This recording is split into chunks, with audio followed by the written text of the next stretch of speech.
And good morning, everyone, and welcome to CADRE's workshop on PG&E Wildfire Safety Program. On behalf of CADRE and the Silicon Valley Council of Nonprofits, we want to thank you all for being here today. We want to especially thank PG&E for being willing to do this presentation specifically for nonprofits, and thank them for providing a sponsorship to SVCN so that they could have staff assist with the presentation. I'm Marcia Hovey. I am the Interim Executive Director of CADRE. And if you could all please put your names and organizations in the chat, then I'll know who you are too. I recognize a lot of names, though. It's just good to, since we're not having the coordination calls anymore, it's nice to have a chance to see everybody. If you do get a chance to put in the services that your agency provides, feel free to do that too. The more we know about you, the better we can reach out to you during a disaster when we have specific needs. And with that, I'm going to turn the meeting over to Anna Swardensky, who is CADRE's Director of Planning, Training, and Community Resilience. Anna. Okay, thank you, Marcia. Good morning, everyone.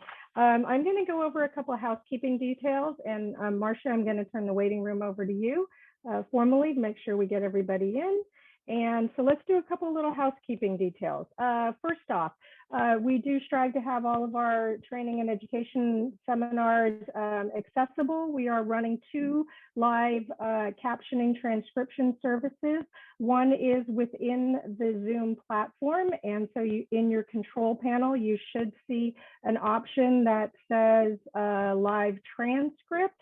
And if you click on that control panel feature, you can turn on or enable live transcript. It'll either show you subtitles across the bottom of your screen. You can toggle that on or off. And you also have an option to view full transcript, which will run in the sidebar, kind of like a chat window. And you can have that running if that would help with your understanding and participation today. The other backup option that we are also running is with a service called Otter AI. Both Zoom and Otter are using artificial intelligence, so it doesn't get the spoken word entirely correct 100% of the time, but it does a pretty darn good job. So at the top of your participant list, I have my name, or I have access-Anna. I will serve as your accessibility coordinator for today's session. If you have any questions, need any other assistance, feel free to direct message me through the chat box. Marcia can also assist. Marcia Hovey, CADRE co-host, should be at the top of your participant list. The PowerPoint slides for today and a recording of today's session will be posted to our CADRE website. The link is on your screen. We have muted everyone for today's session when you're not speaking, so please go ahead and feel free to use the chat box to communicate with us, with one another, either directly or with the group in its entirety if you'd like. With that, I'll keep going. Our session objectives for today are to provide you with information about PG&E's Community Wildfire Safety Program, to share resources that are available to community members if or when the power goes out, and to have a little dialogue about how your community or faith-based organization can help to amplify the important messages of preparedness to your clients, consumers, constituents, congregants, whoever you are serving. And so our agenda for today is we're finishing up our welcome remarks. We will move forward in just a moment with our PG&E speakers. We have Lisa also here with us from the Independent Living Center, who will share some more information. And then we will have a chance for you all to ask questions or share information with one another before our closing remarks. We are scheduled for 90 minutes. We do not have a planned break, so feel free to mute or turn off your cameras if you need to step away for a moment, but we're going to run straight through the next 90 minutes or so. Any questions, put it in the chat. And with that, I would like to say we are very pleased to have with us this morning two wonderful speakers from our Pacific Gas and Electric Company. Daniel Cedeno joins us as PG&E's Government Relations Representative. He joined PG&E in 2018. He oversees government affairs, community relations, and charitable giving throughout San Jose and Santa Clara County. Prior to joining PG&E, Daniel worked for the California State Senate, primarily in the areas of transportation and infrastructure. He also served under two Los Angeles mayoral administrations covering issues including energy and the environment. Our other speaker for this morning from PG&E is Kevin Conant. He started his public safety career in 1978, working with CAL FIRE for 17 years and 25 years with our local San Jose Fire Department. In 2020, Kevin joined PG&E. He's a native resident of Santa Clara County, having been born at our own Stanford Hospital, raised in Cupertino, and currently resides in Gilroy. Why PG&E Field Ops for Kevin? To quote his bio, PG&E is filled with incredibly talented folks doing really good work every day. Good people doing good work changes communities. And with that, thank you for being here with us this morning, gentlemen. The floor is yours. Thank you, Anna, and thank you, Marcia. Just checking if you can hear me all right. Great. Good morning, everyone. My name is Daniel Cedeno, and I'm part of PG&E's local leadership team, along with my colleague, Kevin Conant. On a very personal note, I just wanted to say I appreciate all of the work that CADRE and SVCN has done and your leadership in bringing us together, inviting PG&E to come out and provide this important safety and emergency preparedness related information.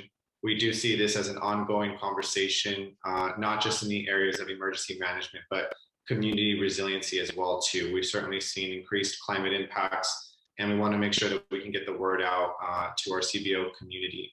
I'll also just share, I'm first generation Brazilian Nicaraguan, and when I moved here to San Jose about 2.5 years ago, I had these conceptions of Silicon Valley being a place of great prosperity and such. And what I found is that there are whole communities that have not been able to take part in the prosperity of the rest of the valley. And so I just want to say I appreciate all the work that our partners are doing, and I recognize and acknowledge that it's been a tremendous year and such. And so we hope that this information is helpful for your planning and that please feel free to reach out to Kevin and I if you have any questions along the way or afterwards as well too. We are here to support you. So welcome. Our Community Wildfire Safety Program is PG&E's umbrella term for all of our different safety related programs that PG&E has throughout the service territory. So when we say CWSP, it'll refer to the larger scale efforts around emergency preparedness, wildfire safety, and such. With that, if we can go to the next slide, please. And I'll pass it over to Kevin to kick us off with the safety message. Hi, thank you, Daniel. Can you hear me? Yes. Okay, great. Thank you, Marcia and Anna, for this opportunity to address hometown folks. We've got a new CEO, Patty Poppy. She's a very vibrant and engaged leader. And she has a charge to Daniel and I and every member of PG&E with such a large service territory that goes from San Bernardino County to Oregon. She expects us to deliver for our hometown team. So that's Daniel and I in Santa Clara County. And as Anna stated, I am a native to Santa Clara County and have lived here my whole life and have served in public safety my entire adult life. And as we reflect on what just recently occurred in Miami with a sudden collapse of a condominium structure, you can think that life is going on safely every day. And I know that each of you on this call has a personal commitment to that, or you wouldn't be involved in CADRE and a member of the larger VOAD for public safety and emergency response and emergency management. So I want to start by first ensuring that we're all safe. That's a personal commitment of each one of you. If we start to get a trembler, remember to duck, cover, and hold, or drop, cover, and hold. Identify 2 exit routes. If you're at your home, you already know where those are. and have a place to check in if there is an emergency. If you are in danger of anything, please just break into the session with your microphone, unmute yourself, or put it in the chat and state this is an emergency, and we will stop and address your issue and activate 911 with you or for you. And if you're in a group and you are unvaccinated, remember that we still prefer folks to still wear masks and to maintain social distancing. We're fortunate that that chapter in our future seems to be coming to a reasonable close. Next slide. Great. So we thought it would be great to start off by highlighting different type of outages that folks may experience. When we have, for instance, heat-related outages last summer, we see and we recognize that oftentimes folks are confused and they're not sure if they are experiencing a public safety power shutoff, if it is a wind or winter related equipment issue, or what is the cause of the outage and such. And so we thought we could just start with this slide here that highlights the different types of outages, who makes a decision for these outages, and then how customers are notified for this. So when we talk about the planned maintenance work and such, that is certainly a PG&E decision where PG&E will do 10-day notification for residents. Typically, that's, you can think of when we have to upgrade equipment for business purposes or upgrade customer-related equipment, those types of things. And public safety power shutoffs are certainly a planned event where PG&E is working very closely with county, OEM, and others. And so we're going to get into that. We just wanted to start off by sharing this slide, which highlights that there are different type of outages and different type of folks that are making those decisions and different ways of notifying customers. We're going to get into the public safety power shutoff part of this presentation a little bit later and such, but Kevin, before I move on, is there anything else that you wanted to mention around this?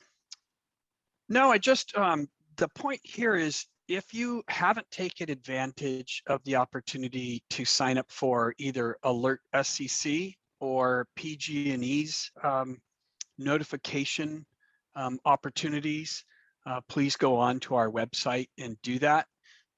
You may get tired and say that we over communicate during a public safety power shutoff, but we would rather have you be the one to determine what is over communication rather than you feeling like you're being left in the dark. And that's really critical.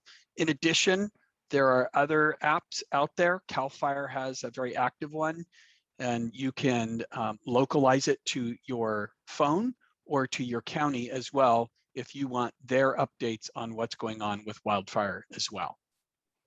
Thanks, Kevin. If we can go to the next slide, please. So I really want to land here in this slide for a while, because I think that this gives a good understanding of the changing climate impacts that utilities are seeing across the western half of the United States and what PG&E is encountering, especially in regards to Santa Clara County. This map on the left highlights the high fire threat areas throughout the state of California. This high fire threat map was developed in partnership with CQC and CAL FIRE, and what you can look and see is the areas in yellow are considered Tier 2 elevated. The areas in red are considered Tier 3 extreme fire threat conditions. So when folks ask me, Daniel, what is a PSPS in 1 or 2 sentences? What I typically say is we're taking a close look at the infrastructure that lies in those shaded yellow and red areas in particular, because when there's high winds, for instance, in the fall and very dry conditions like we're experiencing now, you can have a tree branch snap and fly off into the infrastructure and cause an ignition. And so for those reasons, PG&E makes the decision to de-energize power in those high fire threat areas. The challenge is that for folks that live along the edges of those maps, right, you may be connected to a line that is de-energized. And so for those reasons, PG&E will ask all customers to be prepared in the case of a public safety power shutoff event. And what I'll also share is that being heavily involved in the PSPS events of the past few years here in the county, in 2019, it was a tremendous impact in the county. We had over 20,000 residents impacted by a public safety power shutoff. And then in 2020, we had around 4,000 residents impacted by a PSPS event. And so there's been a lot of work done to reduce the impacts. And what I'll say here for Santa Clara County is there's a good understanding of the areas that are most likely to be impacted. And so a lot of work has been done, again, along those edges to reduce the scope of impact and keep folks powered. What I can tell you is that the areas that we saw the past few public safety power shutoff windows were the West Valley cities of Los Gatos, Montesino, Saratoga, and then the East Foothills of Milpitas and East San Jose. And so we're going to get into the different type of work streams that PG&E has done, has engaged in to, again, reduce the scope and do some system hardening type of work, do inspections of our lines in those high fire threat areas and along those edges as well too. Kevin, is there anything you want to add on this slide? No, you covered it great. Thank you. If we can go to the next slide, please. So this here highlights the different work streams of our community wildfire safety program. Again, that's our umbrella term for all of our different safety programs. We look at it in three ways: reducing wildfire potential. That includes asset inspection, repair, enhanced vegetation management, system hardening and such in our PSPS events, improving situational awareness. PG&E has a 24/7 wildfire safety operations center staffed by meteorologists and folks who are experts in fire behavior. And we use weather stations and high definition cameras, and we're constantly gathering the information from the local ground, trying to understand what are the conditions on the ground, what are the microclimates and such. And so there's a lot of work being done in that space to improve our situational awareness and get good data. And then in terms of reducing the impacts of PSPS events, this year there's a lot of focus around increasing customer communication, coordination, engaging our CBO community, and then enhancing microgrid capabilities as well too, which is very much a hot topic in the world of energy. What I'll say is microgrids are certainly an important tool that PG&E is building out. And there's some great pilot programs that we're launching, particularly in the North Bay, in some areas that have an even greater amount of tier 2, tier 3 fire threat conditions in their county. So with that, if we can go to the next slide. So this gives a snapshot into some of the work that's been done here in 2021. You can see the amount of circuit miles that we've done some system hardening work on, the amount of high definition cameras that have been in place, sectionalizing devices. We're going to get into that. It's a really great tool that we have. And as you can see on the right, we highlight some of the work that's being done to support customers and communities. So when we had our first few PSPS events here in Santa Clara County, we saw that there was a lot of need for collateral in different languages, right? And so Kevin and I have worked to receive additional collateral and marketing materials in Spanish, Vietnamese, Chinese, and other languages as well too. PG&E started a new battery program as well too. And we're looking at targeting additional partnerships as well with our CBO community. So if we can go to the next slide, please. So this highlights what some of the plans and some of the projects and projected work is in Santa Clara County in particular. And we're going to get into each of these in the next few slides. If we can go to the next one, please. So right here, you can see two different work streams. On the left, you see some system hardening work that's taking place. Again, if you overlay that with the high fire threat map, you can see that the system hardening work currently slated is on the west side of the valley. And then on the right, what you'll see is the sectionalizing devices. Now, those are technologies that we put on the grid. And essentially what they do is they snap off so when it detects an outage, so folks farther along the line will not lose power. So again, if you think of where folks are living along the edges of those colored maps, you'll see that 65 sectionalizing devices have been placed strategically throughout the local grid. So therefore, we can more surgically reduce the scope of impact to folks that may be in a suburban community, right, but are connected to those lines that are farther along the system again. So sectionalizing tools are incredibly powerful. If we can go to the next slide, please. And here we have weather stations, and I'll pass it to Kevin. So when it comes to any kind of event that may interrupt the delivery of energy, it almost always is related to weather.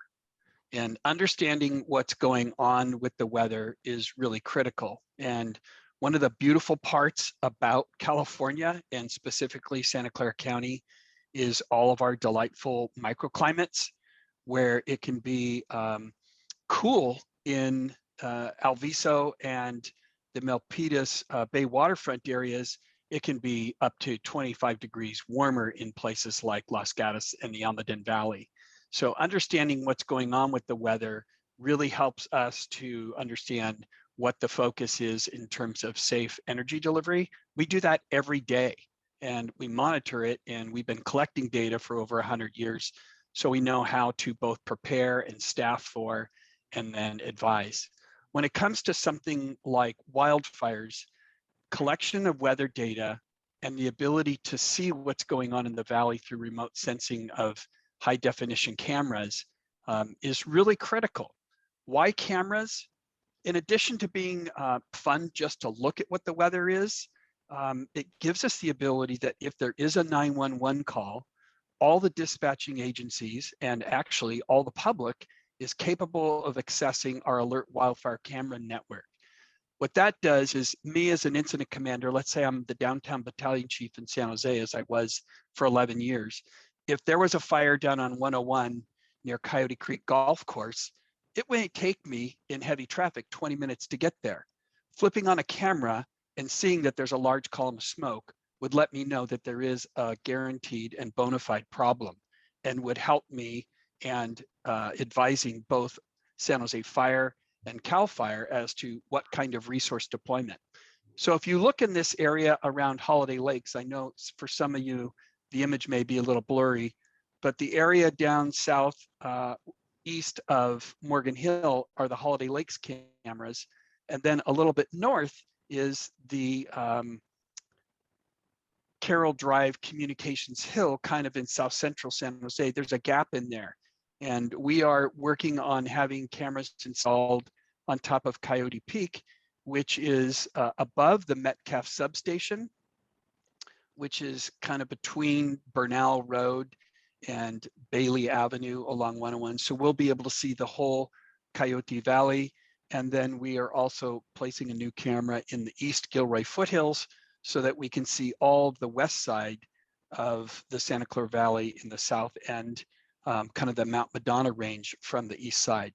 If you see areas that you don't think we have eyes on, that's where you would get a hold of me, and I would work on doing the analysis and then the engagement of our leadership team to ensure that we could place a camera in a location, because the sooner we're able to determine the size and scope of a problem, both based upon weather and on the visibility, the smaller the event will be. You may not be aware, but CAL FIRE actually has a goal of containment on their fires of 10 acres or less 95% of the time.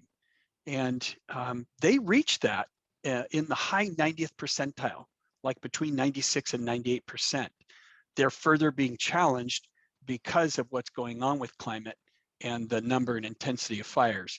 But you can see that as we collaborate together at the grassroots level, at a CADRE level of citizen helper, up to a corporate level like PG&E, and then at a government level with public safety and emergency management, it provides that network to where we can help reduce the impact of wildfires and weather-related events. Thank you, Daniel. We can go to the next slide, please. Kevin, do you want to talk about CRCs? Sure.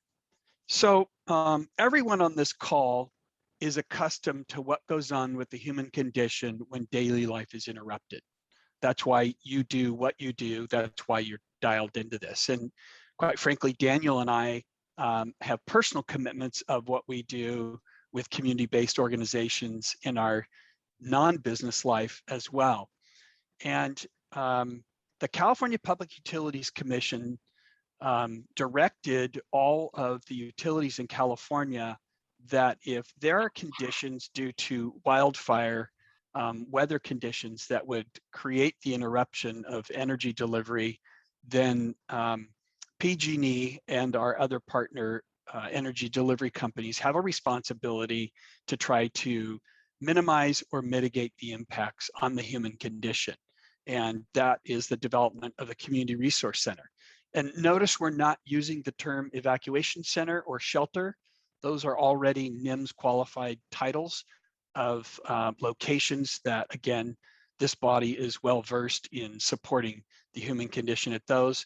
This is just another way that we can help support the inconvenience and, quite frankly, sometimes the life-saving necessity of having Wi-Fi for communications, the ability to get your batteries charged and or your medical devices charged as well. Next slide.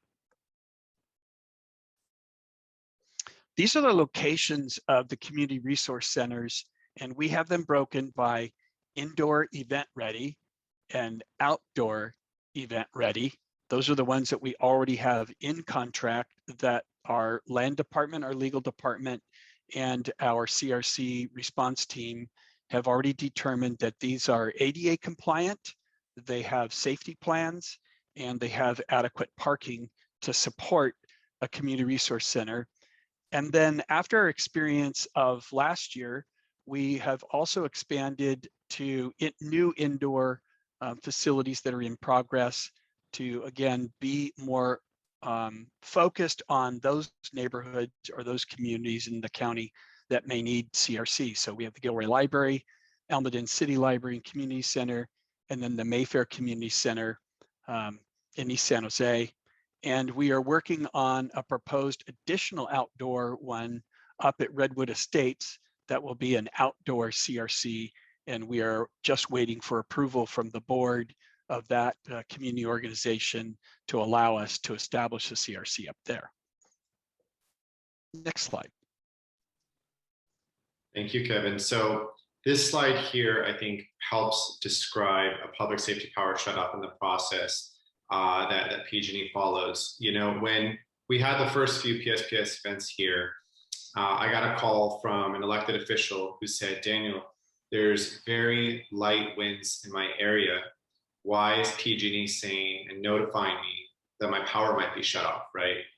And so we highlight that photo on the left, that picture, to demonstrate that while folks may be living in a neighborhood, in a street, in an area with very low wind speeds, you could be connected to a line that is in a high fire threat area that is experiencing 50, 60 mile per hour winds and such. And so if PG&E makes the decision to de-energize a line, PG&E follows the process in which we'll wait for severe weather to pass, and then we'll send out trucks, folks, drones, helicopters, and we need to inspect every inch of a line that was de-energized and look and assess and make any repairs that are needed on the line. And then once those inspections and repairs are complete, then power will be restored. We've had instances in PSPS events where we've found over 200 instances of damage on the lines and such. So it's very important that even though the wind and the weather may be only for a few hours, we need to make sure that we have our folks go out and inspect the lines and such. So if we can go to the next slide. So this highlights some of the specific conditions that PG&E looks for when deciding to de-energize a line. We look specifically around low humidity levels, forecasted high winds, red flag warning issued by the National Weather Service, the condition of dry material on the ground, and also we look at those on the ground real-time observations based on those cameras and weather stations that Kevin had mentioned earlier. Those incredible helpful tools for PG&E to use to analyze the data and the information, understand the thresholds that may cause PG&E to announce a PSPS event. I'll also share that based on historical weather pattern here in Santa Clara County, PG&E has in the past predicted that we expect about 2 PSPS events per year here in Santa Clara County. And again, I would say it'd be in the similar areas that I mentioned earlier in the West Valley cities, and then the East foothills as well too, and such. So we can go to the next slide. So now we're going to get into some communication and coordination. We wanted to first highlight the Community Wildfire Safety Program and the Public Safety Power Shutoff. Now we're going to get into how PG&E coordinates with our government agencies and partners and communities, and how we notify residents. So if we can go to the next slide. So this highlights the timing of notification for customers. PG&E, again, looking at the weather conditions, we'll make every effort to notify residents 2 days before, 1 day before, then just before power shutoff, and then we'll notify residents once power is restored. When folks ask me, how can we help support? One of the biggest ways that we ask folks to help amplify the message is for residents and customers to update their contact information, right? Folks move around and new addresses, new phone numbers, etc. So we certainly ask for residents to update their contact information. It's incredibly helpful and important. Also this year, PG&E has put up an address alert system. So this was in response to questions we got from residents of, what if I'm in an apartment complex? Or what if I have elderly parents that live in a different county and their power shut off, right? How can we know if they indeed had been de-energized or not? So we have this address alert system where you can look up locations to identify if they've been impacted by a PSPS event or not. If we can go to the next slide, I'll pass it over to Kevin. Yeah, I just wanted to go back to the previous slide just really briefly. So I have a 94-year-old mom who is still fully independent, living on her own in the house I grew up in the west side of Cupertino. Might be a little scary that she still drives, so watch yourself in Cupertino if you see her blue Buick LaSalle out there. But I have her address now as part of my address alerts. So not only do I receive PSPS notifications, but if there's any interruption of energy at her house, I can call and check in. And I would know if the power was out. Potentially, I would want to call her on her landline phone, because as you're all aware, even when the power is out, if you still have a landline phone, they work on low voltage, and I can still check in on her. Next slide. So information sharing here, if you think back to what was a near disastrous year of information flow of 2019, when we either under notified or we over communicated in what would be a not surgically specific area, we have done a lot in terms of both listening and looking at technology, and then communicating out. So we share our notification outreach with our public safety partners as soon as our meteorology and wildfire behavior folks say that we may be coming up into a PSPS system. And we let them know that there's an expectation of that. And as soon as it's confirmed, then we start doing all of the rest of our communication and event notifications. Most of it is electronic. Some of it is through your telephone. So if you are tech savvy, getting the text, the emails, and the automated phone calls to smart devices is really helpful. But we also are required to create situation reports. Daniel and their group, all the way up to state and federal executive briefings occur. We do daily multiple system-wide cooperator calls and communications with other counties. I myself am the PG&E Public Safety Agency rep to Santa Clara County. So when we're in these event spaces, you should know that your CADRE leadership is very engaged at this county Office of Emergency Management level.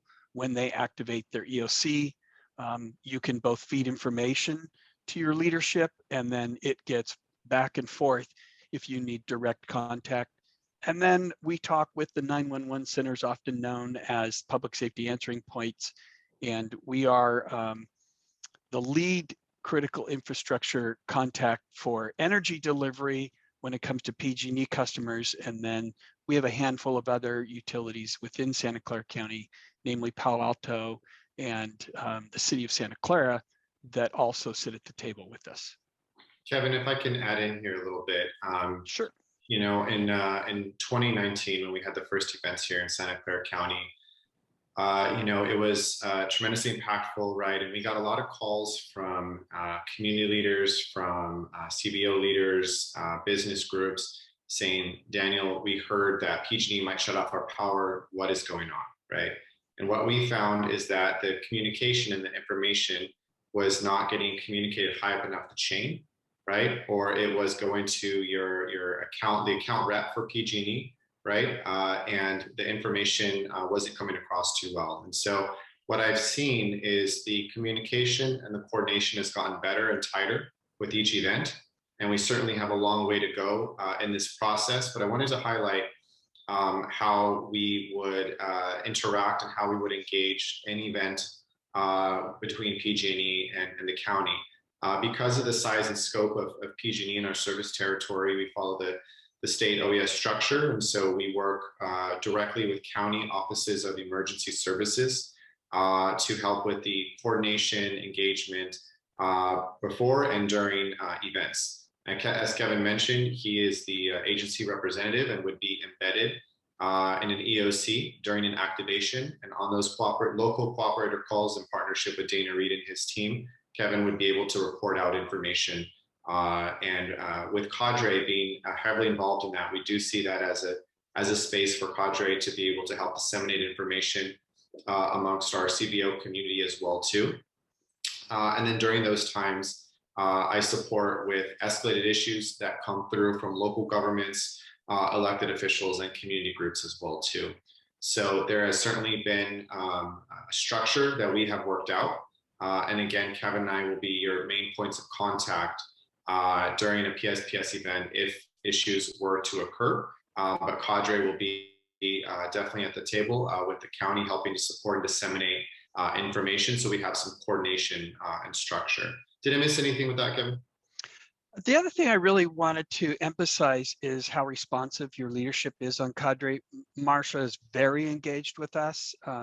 It was her desire to have CADRE have their own presentation rather than requiring you to pick up this information as an ancillary responsibility in the other groups. And then Daniel and I would like you to know what our personal commitment is as a member of this community, since we both live in Santa Clara County and we are both personally engaged in our own community-based organizations.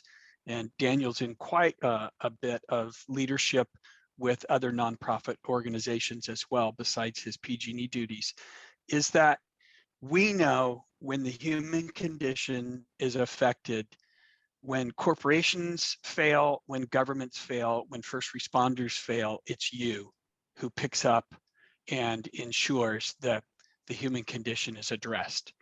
And you have direct access to us through your leadership and providing information to them so that it doesn't seem like we are just one giant corporation or bureaucracy that just makes money in the delivery of energy and isn't listening and changing. And those listening sessions and feedback to us actually gets turned into action items. And one of the reasons that I came to PG&E after 42 years, and one of the reasons Daniel chose PG&E as a place that he could be working somewhere else for significantly more money, is the fact that we actually are having impact in improving service, being a listening company, and one that wants to be responsive to always being involved in continuous quality improvement. Thank you, Kevin. Can we go to the next slide, please? Go ahead, Kevin. So what happens when we see that weather is coming and it's going to affect the delivery of energy and it's going to have impact on our community? We typically give a 72-hour or 3-day advanced notice. We do this with our contacts. We do this with our websites, we do this with our texting, and we do this with our calling. And so we do agency critical customer and community-based organization notifications 72 hours out. We don't do the customer notifications on the 3-day out. That comes when we are closer to 1 to 2 days out at the 48 to 24-hour watch. So we want to give folks the opportunity to ramp up resources, availability of humans, and getting the logistical support 3 days out. When it's 2 days out, 48 to 24 hours, we're in the watch phase. And this is where we start notifying customers and we start doing our media outreach. When we're 12 hours or less out, you'll see the cadence of communication in terms of frequency and more specificity.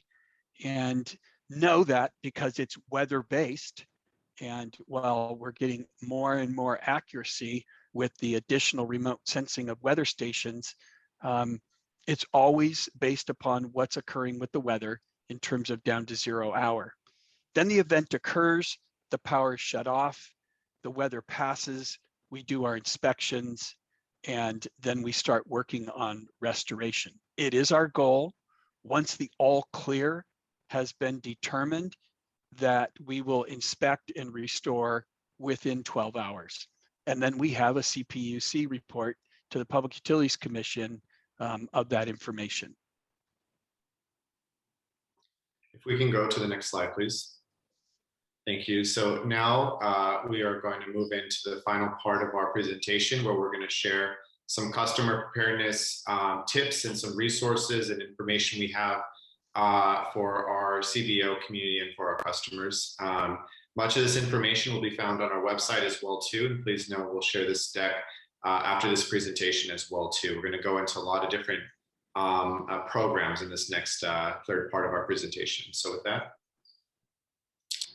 so this slide here highlights kind of a high-level overview of the work that PG&E is doing to increase the amount of resources for our customers.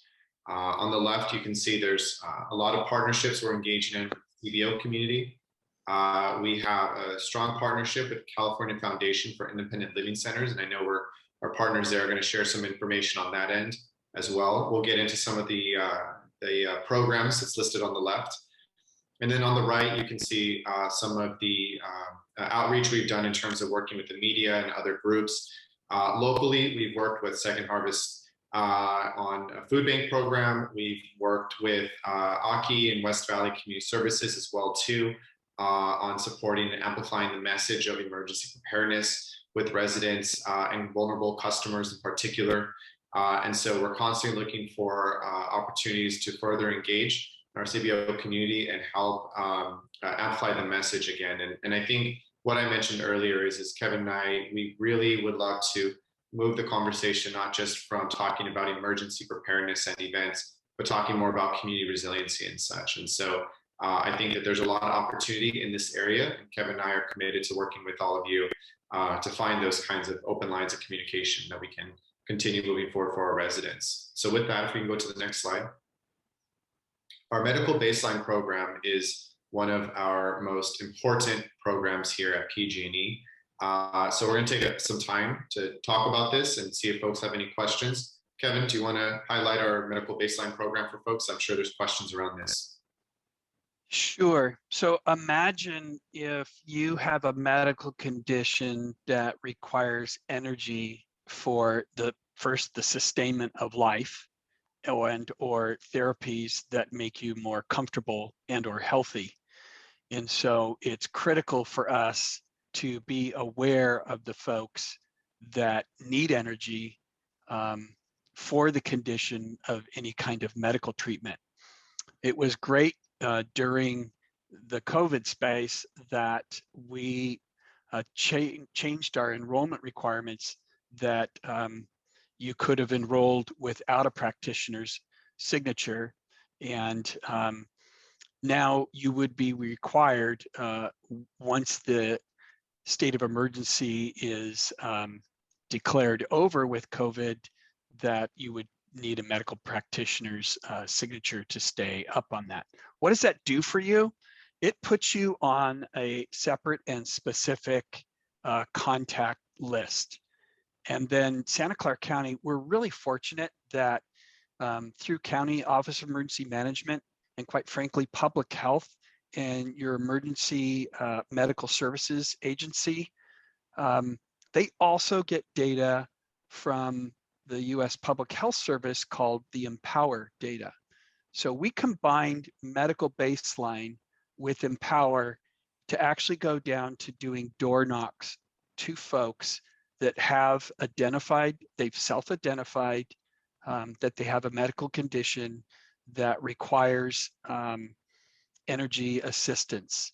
And so we do extra notifications, but we also do monthly allotments of energy at lower rates if people are energy dependent on the treatment of their medical needs.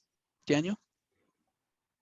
You know, the medical baseline program is incredibly important.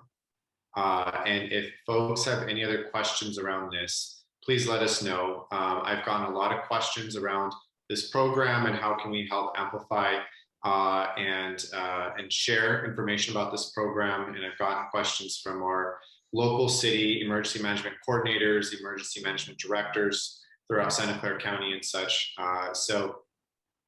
This is an incredibly important program. We want to make sure to highlight, and please ask questions around this if you have any.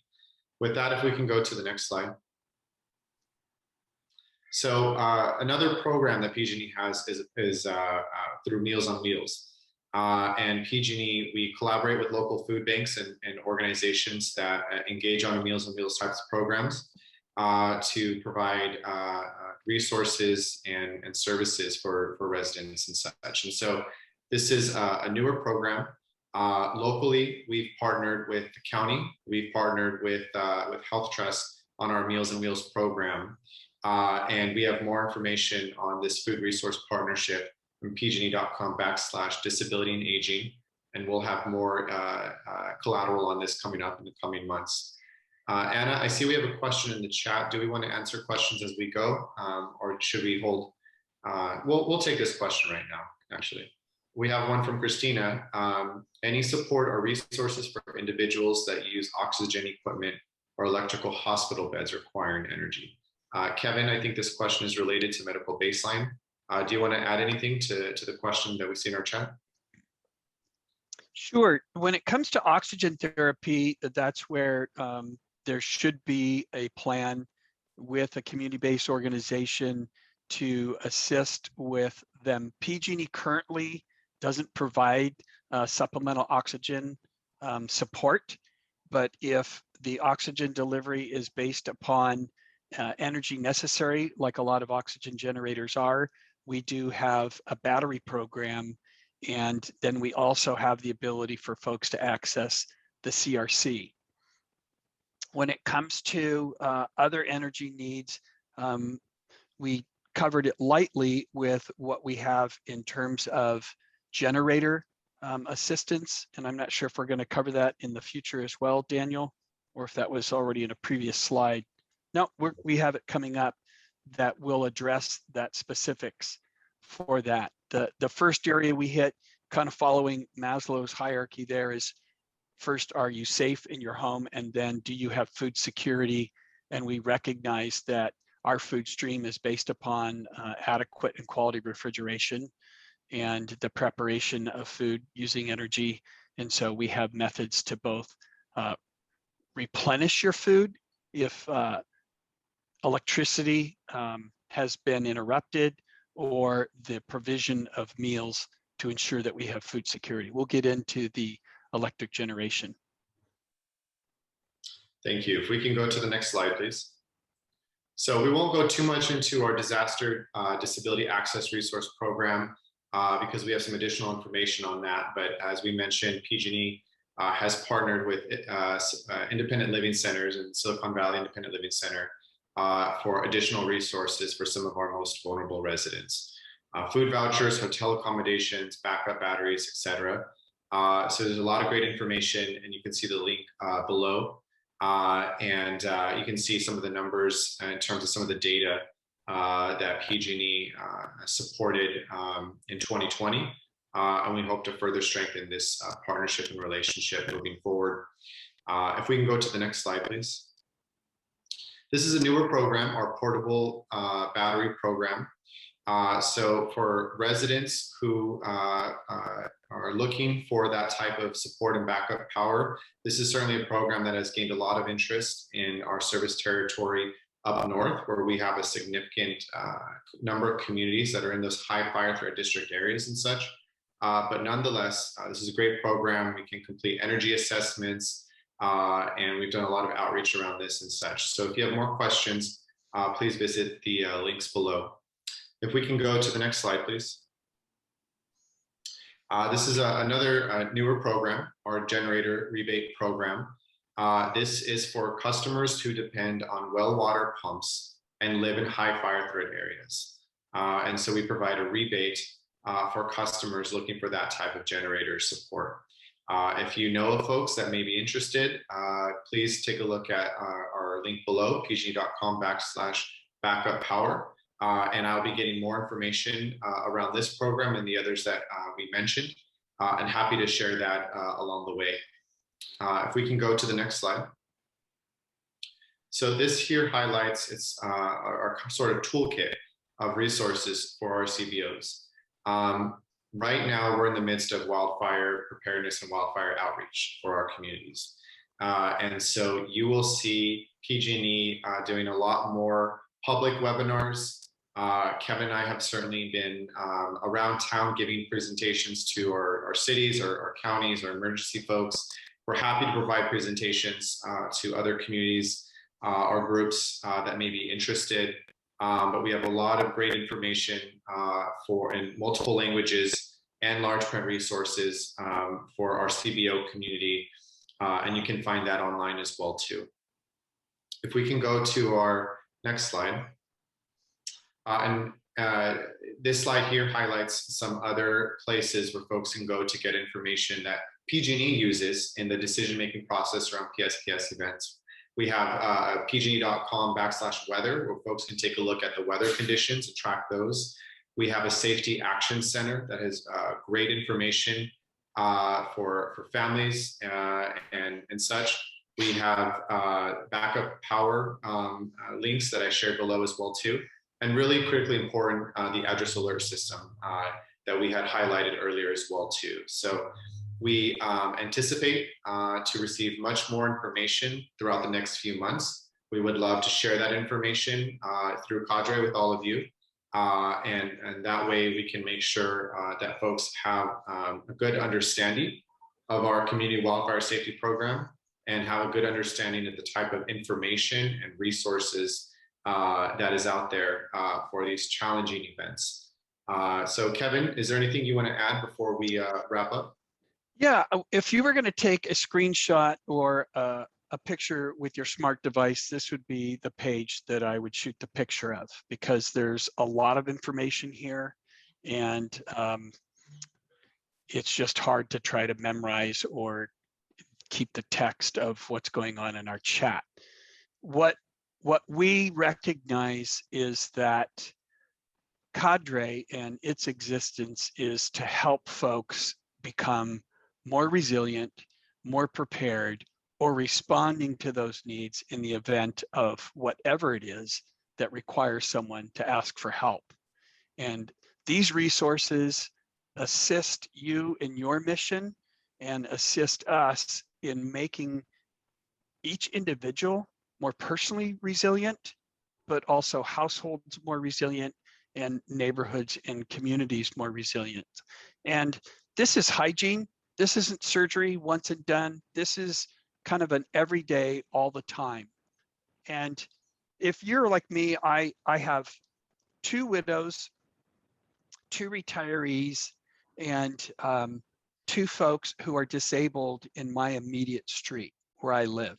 They know me, I know them, and I go with a smart tablet with these sites and just go over this just as kind of a course of business, because I want to be a good neighbor. I want to hope that the Cupertino CERT is still doing that with my mom When my mom and dad, when my dad was alive, he was a very active member as a ham radio operator in CERT for that neighborhood. And taking care of your neighbor is as important as taking care of your family. And that's what builds strong and healthy and vibrant communities that are resilient to whatever challenges may threaten our shelter, our food, or our security. Thank you, Kevin. Really appreciate those comments. Please know Kevin and I are here to help support CADRE. We appreciate, again, your leadership in giving us this space to present this critical information. Please know we will be providing more information again in the coming weeks. We're here to answer any questions. And below you can find our email addresses for any follow-up after this as well too. So with that, we thank you and we'll pass it back over to Anna and Marcia. I just, before we let Anna have it, Daniel and I were aware that many CADRE members may be joining the 11 o'clock inclement weather. And so we won't take it as a personal affront if you have to sign off at 11 to get on that call in. I have backup covering for Daniel and I at County OEM today, but we will stay here and work with Anna and Marcia for any kind of Q&A and interactive opportunity.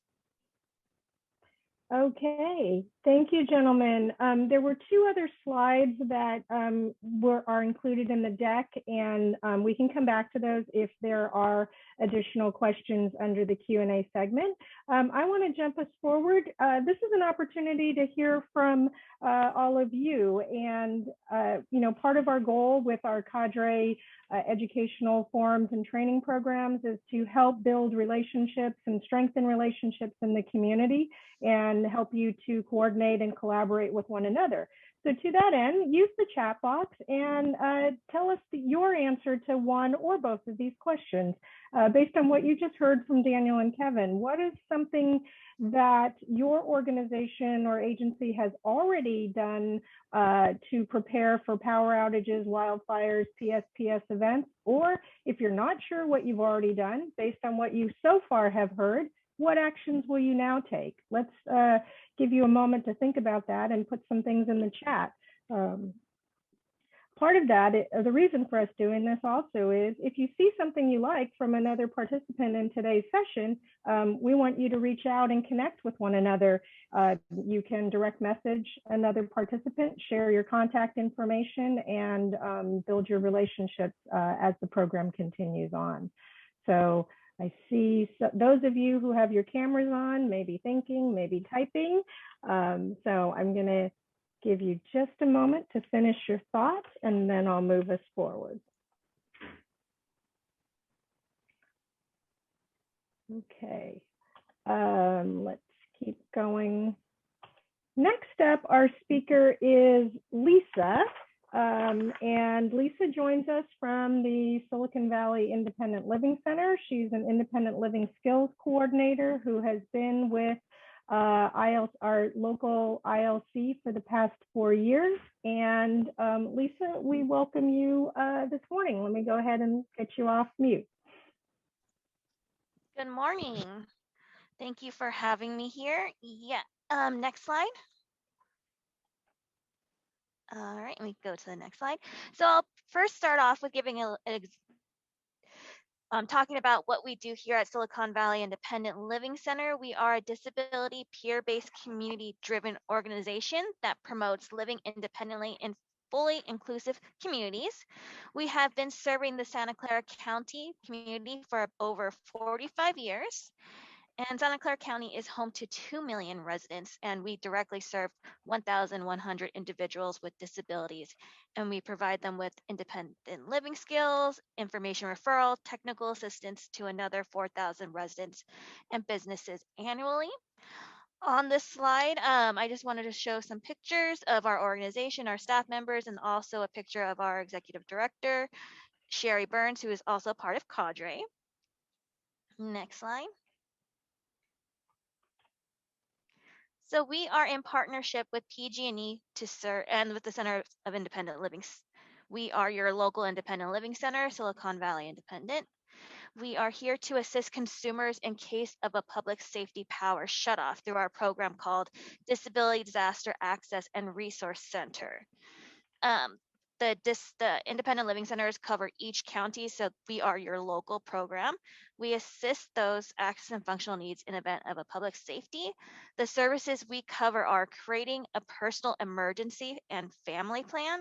So we go ahead and talk to you more about your emergency plan. If you don't have one, we can set up a meeting to help you create one. We also offer emergency preparedness items to add to your existing kits. We do backup battery loans. So we do have a variety of different Yeti batteries at our office that we can go ahead and loan out to consumers dependent on their need. Let's say if a consumer just requires too much electricity to power all their durable medical equipment, or maybe they need 24/7 electrical assistance. In case of a PSPS event, then we would go ahead and coordinate a hotel stay outside of that public safety power shutoff zone. We can also coordinate transportation as well. If someone does not have transportation or accessible transportation, we can coordinate that to the hotel or even to the community resource center if they just need to go over there and charge their batteries.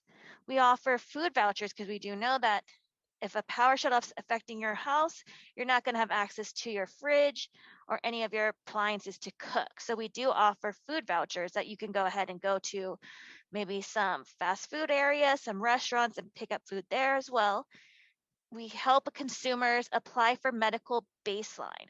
So if someone is not aware of the medical baseline program, we can go ahead and sign them up and also talk about the benefits of not only getting helping your rate, your PG&E electrical rate, because we do know a lot of these equipments do require a lot of electricity and that could typically higher your overall bill. This will help prevent that. And also, most importantly, that early alert in case of a power shutoff in your residence.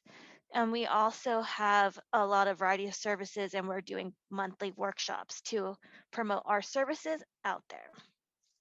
And on the screen, you'll see example of our logo, the Disability Disaster Access and Resource Center.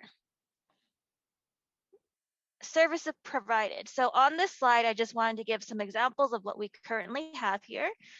We have a skip kit. So we do offer in our emergency preparedness. So if someone goes ahead and attends our workshops, or if we create a plan with you, we do have a variety of freebies that you can add on to your existing kit.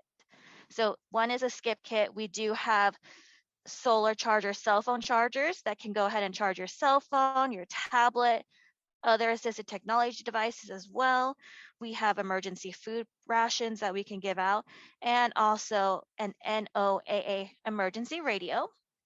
We also have right here in the middle, there is the basic emergency preparedness, which is the screenshot of our emergency preparedness workshop, which we host every single month. And we also are partnering with other organizations to host this workshop with them.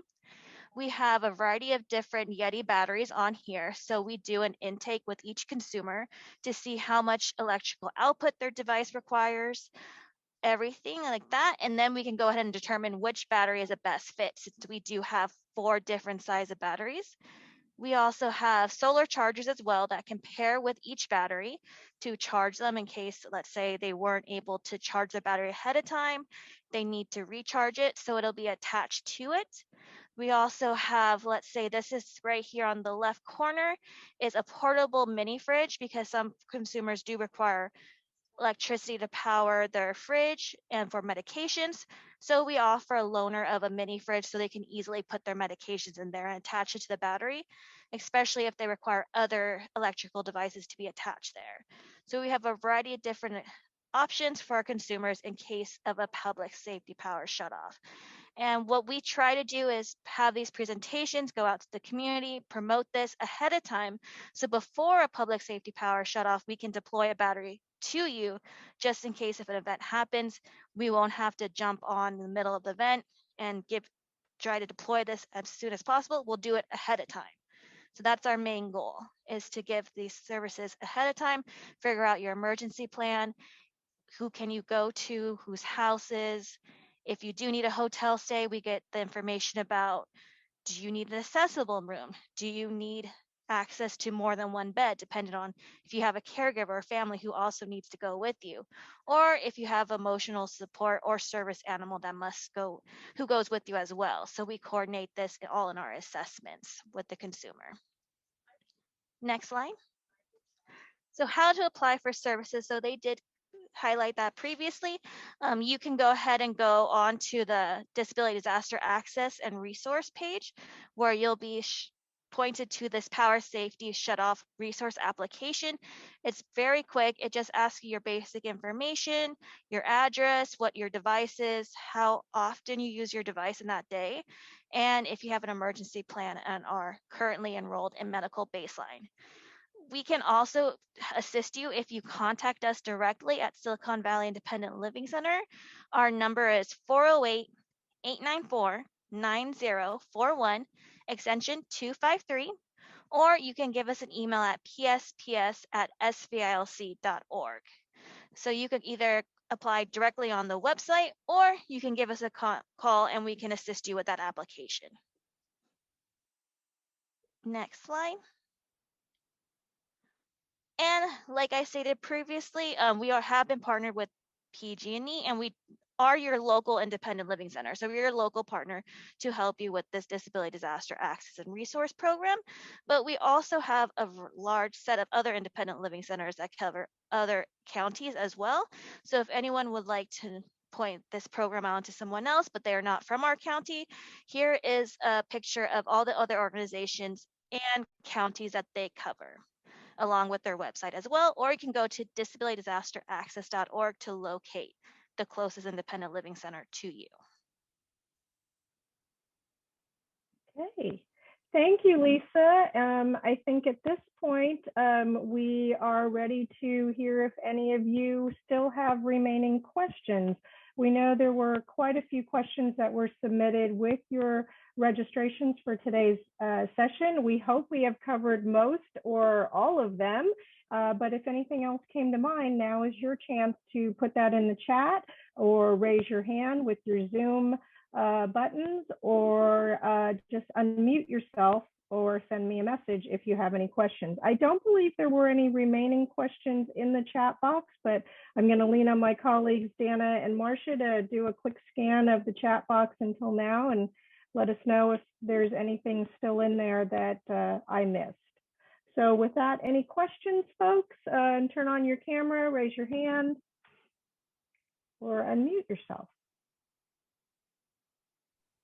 Kevin, as folks are thinking through questions, what, in your opinion, is one key takeaway that you would share from your perspective?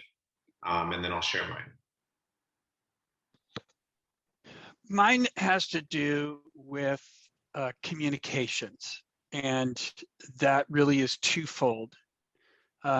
Signing up for the alerts, whether through Alert SCC in Santa Clara County, PG&E's PSPS alert system, and or medical baseline communications. Having good information to the individual user rather than being dependent on listening to someone else interpret the information, at least gives you, one, the opportunity to be informed, and then to ask really good informed questions if we are not addressing the questions that you have or the interests or areas that are currently being unaddressed. Thank you, Daniel. Well, I should have gone first because that's what my response was going to be. Well, you could do a fire safety one since I took your comms guy. The address alert, the updated account information, I think is most critical for residents. And we know that we threw a lot of information at folks in our presentation. We appreciate the strong partnership with the Silicon Valley Independent Living Center. It's incredibly vital and critical. So we thank you for the work you're doing. But we're here to help answer any other questions folks may have. I'll pass it back to you, Anna. Okay, thank you, Daniel, Kevin, and Lisa. Let me just go ahead and before I toss it back to Marcia, I'm not seeing any other questions in the chat box. We will ask you guys, I have one last question. If people are have their chat boxes open, if you could tell us before you sign off today, what is one action step you're going to do as a result of listening to today's program and being a part of this presentation? If you'll put that in the chat box, it's just an honor system. You know, we want you to take the information that you heard today and actually take an action step that's going to increase your preparedness and your resilience, either for you individually or for your organization or for the folks that you serve. And the other comment here is you see this QR code on your screen. We have put together a very brief session evaluation. The way you handle that is to hold your phone camera up to that QR code, or we will put the link in the chat box. And you might also get an email from us following up from today's session, just to gather some feedback. Kevin, I see your hand up. Yes. When I think about growth opportunities for PG&E, CADRE, and what we know about wildfire and either access functional needs or medical baseline folks. So let's take a force multiplier of, let's say that you were medically dependent on energy, you had access functional needs, you lived in a tier 3 area in Santa Clara County. I currently am not aware of a program that connects things like Firewise communities, the Fire Safe Council, and all the other groups. So what if you were disabled and you needed help with preparing your home for wildfire resilience, or helping you plan on escape routing and those kind of plans? That's something that sits in the back of my mind noodling, because we've done a great job of notifying folks, knowing who is medically baselined with Santa Clara County's emergency management, public health, EMS, and the sheriff's office. We notified 100% of the people that we were aware of. But what if we did have a wildfire burning through an area where there were homes and those folks needed help out? That's something that I'm hoping that you think about, because we are coming into a really dangerous fire season, and we knew what the area burned like last year, both in the Santa Cruz Mountains and the Diablo Range, and conditions are just much worse this year exponentially. So think about that, not in terms of fear, to both be aware and then prepared, and then a plan and an opportunity. Thank you, Kevin. Any final remarks, Lisa or Daniel? Just for everyone, if they know anyone in their community, their neighborhood, if they require electricity to power any durable medical equipment, assistive technology, or require heating and cooling to maintain their internal body temp, to please give our information so they can sign up ahead of the public safety power shutoffs that are going to come, and just make them aware of this service. Thank you, Lisa. Daniel? We just want to say thank you for this opportunity. We appreciate the chance to share this information. Please share it with folks as well too. This is all public information. It's on PG&E's website, and we know we shared plenty of links, and we plan to increase the amount of information and coordination moving forward. So thank you for your leadership. Thank you, Daniel. And Marcia, if you would take over. Thank you. Thank you, Lisa and Kevin and Daniel. I do have one question. What's the difference between a wildfire alert that's also on your website and a PSPS alert? So the wildfire alert allows you to be aware of what our Hazard Awareness Warning Center knows for geolocation of a wildfire based upon you setting that up. And we can have wildfires that don't meet PSPS consideration. So there's no intention of shutting your power off to meet the CPUC's description of a public safety power shutoff. But knowing where there's wildfire, the scary part about the Tubbs fire that burned in the wine country in 2018 was that it occurred in the middle of the night and started in one county and blew over a ridgetop and down into downtown, what I would call downtown Santa Rosa, because it got into areas that were, and even blew across 101 freeway. Having your wildfire alert would wake you up at night, letting you know that because of your geolocation or your smart device, we're aware of a wildfire and we can help you be aware of that so you can start to plan, rather than either one, smelling smoke, which is the last sense to wake up, or B, someone knocking on your door telling you you need to evacuate immediately. Okay. It looks like that alert is only for PG&E customers. As I tried to log into it, I live in a mobile home park in the middle of San Jose, and I don't have a PG&E account because it's run through the park. So I'm wondering if you could look into that and see if there's a way to have non-customers be able to. Yeah, just like we do with PSPS, now we have address alert. Why wouldn't we offer the same technology for wildfire alert? I understand what you're saying and agree with you. If you're in a master metered area, like an apartment building, a condo, or a mobile home park, we know the technology exists. Why aren't we using that? So that's a great takeaway in terms of action item is, can we explore what it would take for that technology to be extended, address specific, non customer wildfire alert, if I understand, Marcia, is that correct? Yeah, that's it. And then when you're putting out information, I know that you've addressed several languages with public education materials. Do you have any real-time translation ability, or and CADRE is trying to develop a network of organizations in the community that can push information out in languages without too much trouble. But I'm just wondering if you have translation capabilities, or we should just keep looking for translators. Daniel, can you help there? Yeah, so I would need to check into that one, Marcia. I know that we've definitely increased the amount of collateral in about 16 languages or so.